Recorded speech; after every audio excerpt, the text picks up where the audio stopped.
Una kong ginawa is sinaksak ko muna yung USB. Then after masaksak, dahil nandyan naman na yung Rufus, right click na lang natin and click Run Administrator. And after nun, pipili tayo ng ISO. Then select Windows 10 Pro. And after nun, papalitan naman natin yung file system. Gagawin nating NTFS yan. And pag nagawa ng NTFS, punta tayo sa partition stream. Yung MBR, pang 1TB below. Tas yung GPT, pang 1TB above. And sa computer naman natin is GPT. Then after nun, start. Then okay.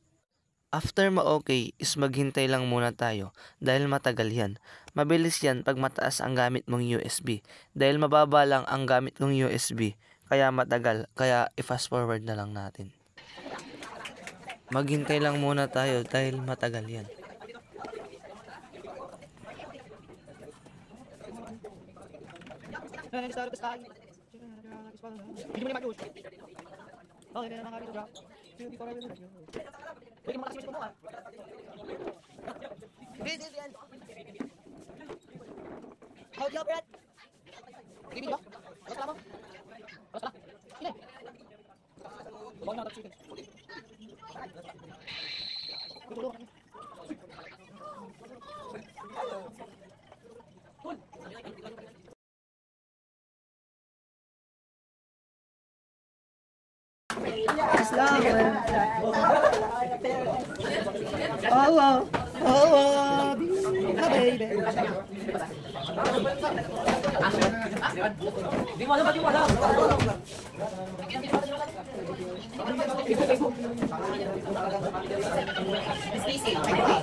And wait lang guys, dahil patapos na.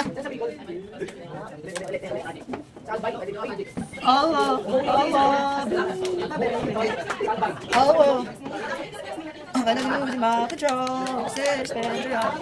You're the only one who knows. Yeah. Slow it down. Be my baby.